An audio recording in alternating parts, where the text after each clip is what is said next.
Fred here, welcome back to the Gear Obsession channel. What if I said you can make a paper plane into a remote control paper plane?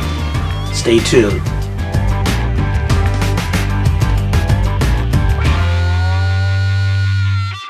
Well, the folks at Banggood were kind enough to send me this, the HM830 RC paper airplane gizmo.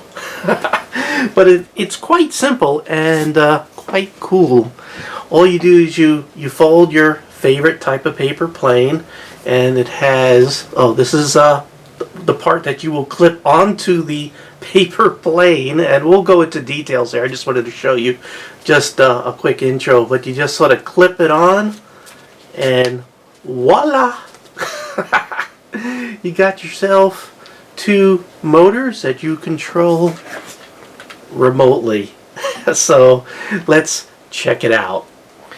Now, if any time you're interested in this, I went ahead and provided a link in the description box below, and it runs $28.59, and it's with free shipping. Keep in mind that this does ship from China, so it will take a little while. Probably, a month to a month and a half is probably what I would say, but there's a lot of things that can influence, China has a lot of international holidays and national holidays, and we have holidays, and airplanes could be affected by a lot of things. But however, paper planes are not affected by holidays. You could go out and play with a paper plane whenever you want. I folded one here. I just wanted to show you real quick what's included in the kit. You got the remote control. It uses 6 AA batteries, not included. You undo the screw, you put them in, put the cover back, screw it back on. That screw's there, so if you give this to a little kid, they don't go taking batteries out and eating them. You get this guy. This is what you clip onto the plane. It basically encompasses 2 motors and 2 props. And in here is the 2.4 gigahertz receiver, because your transmitter is in the remote control.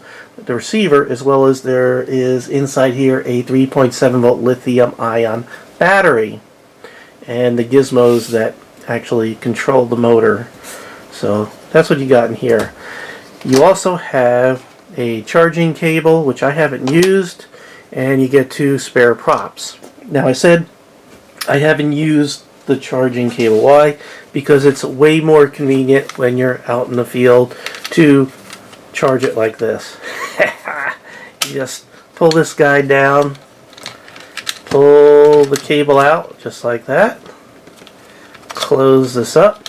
You don't have to close it up, but we'll go ahead and do it. And you plug it in to a port right here.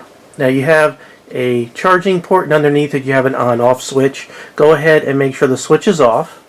You take this guy, and it's keyed to go in a certain way. Make sure you put it in the right way. As a matter of fact, let me zoom in here.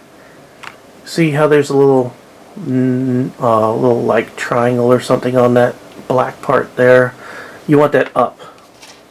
And you just sort of plug it in, just like this. Voila! And then you come over here and you turn this on, and when the light goes out, it's charged. Simple as that. See, it's not going to work because it's in charging mode. Once it's all done, the light will go out, and then you unplug this. And then let me show you how this all sort of works. So the way that this will work is you clip this onto a paper plane. I'm going to leave this off for a second. Then you go ahead and switch the on-off switch. So right now it's in the off position, which is this way. I'm going to turn it on, which is this way. See, there's a little light flashing there. And then I'm going to go ahead and turn the remote control on. And look. Woo! And it has some push there. And then you have this here, which is your left and right. So the way that you control this is you can change the power, and you can see that it is proportional.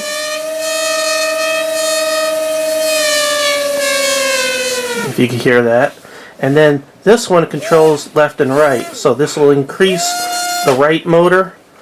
This one will increase the left motor. Maybe it's the opposite way. Let me see something. I don't know. But this will make it turn right. This will make it turn left, basically. So those are your controls. See, this doesn't do anything else. So this one goes this way. This one goes this way. And you try to control the plane. It is not easy at all. Not easy at all. It's a big learning curve. This is not really for a kid who is challenged. It is not for a young kid. It's for some of those genius kids that can really put together a good plane, or for adults, and for smart adults. But it's real simple. You can see there's like these two things right there, like two little sticks almost, and you just sort of slide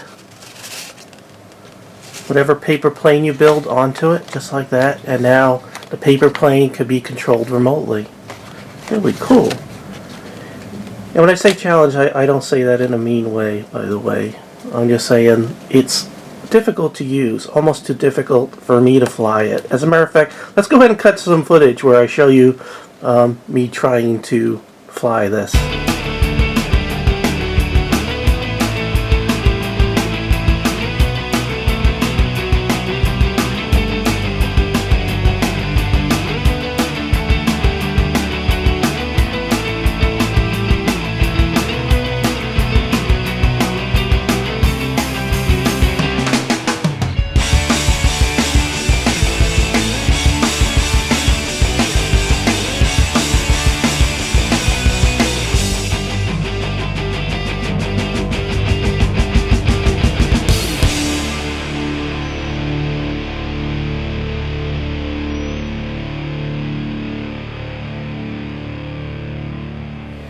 Okay, so it's obvious I'm a little bit challenged. I don't even, I laugh at myself even just throwing that plane, let alone waddling around the field with my bad back. But I waddle around even before my bad back.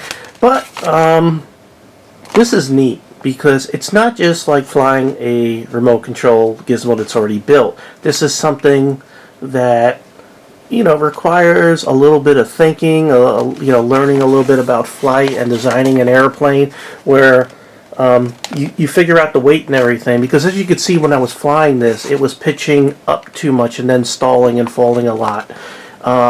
So I probably was giving it too much throttle for what this plane that I folded here.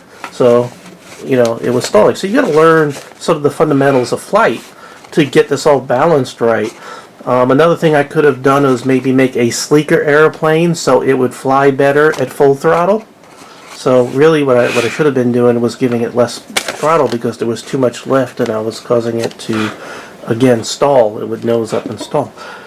So as you can see, real important stuff. It's not super duper simple. Don't think you're going to take this out of the box and just go. It requires some skill is really what I'm trying to say throughout this whole thing. I'm hoping that I'm driving my point home. I don't want anyone to spend $28.59 and think, just throw a paper plane on here and fly it and off it goes. It is tricky. Now, it looks like, I guess ABC that allows you to fly multiple ones within range. Maybe it's like a channel selector.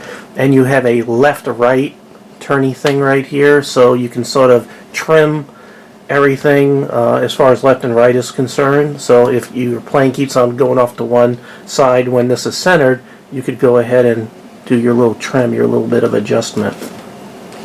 So, I forgot to tell you one other feature. I'm going to go ahead and turn this all on. Another thing you could do is, like when you launch this thing and you throw it, what you could do is hit one of these let me see, it's this button right here, and this gives it full throttle while you're throwing it. Watch. See that? So you don't have to try to hold this while you're, and it sounds like it's like a little bit of a power boost. So if you need like an extra power boost right there, this button, so when you're launching it and you want to throw this into the wind, You hit this button and it goes, and then you use this normal throttle here, just like that, to control power, lift, and then again left to right. Pretty cool. So let's wrap things up. I want to make sure that I did cover everything. The range of this thing is 200 meters or 219 yards away is what that converts to. Flight time is spec'd about 12 minutes. Flight time depending on how much throttle you're giving it and the design of your plane. The height, it says it could go up to 150 meters or 164 yards. That all depends, And I think I really covered everything else. Charging time. Oh, when you do charge it, when you're charging up that lithium battery that's in here, it takes about 30 minutes to charge. That's about how long it took. So that's really it. So again, Banggood, thank you very much for sending this to me, allowing me to review this product. I think it was really cool. But and I also want to apologize to Banggood because they sent this to me months ago, and I was having some issues, and then it was raining, and then it was windy, and then it was rainy, and then it was windy, and then it was rainy. It's like I'm here on the East Coast, and all it's been doing is raining, raining, raining, raining. So whenever I'm off from work, and I say, okay, I can finally do it, it would rain. So just want to apologize because I know you're gonna watch. Alright, this is just too cool for school. Oh, by the way, I like how they put the little rubber tip there, because trust me, I've plowed this into the ground a lot. And even though it seems like it is very cheaply made, actually, this has taken many, many, many crashes and nose dives. And, like I said, it's a little bit of a learning curve. It's a lot of a learning curve. So, but it's the type of toy that takes a long time to get old, if you know what I mean, because you could reinvent, try different paper planes and everything. As a matter of fact, when I was doing the video, this is the actual paper plane I built, and you can see how it got all crumbly. That's because the grass was wet, and that's why at the last couple of flights I just kept on plowing into the ground because this thing was getting too wet. I didn't bring any extra paper because I'm an idiot. Alright, links below if you're interested. Thank you very much for joining me here at the Gear Obsession channel. I really do appreciate every friend, viewer, subscriber, and especially you, and I hope you have a great day. Take care. Bye.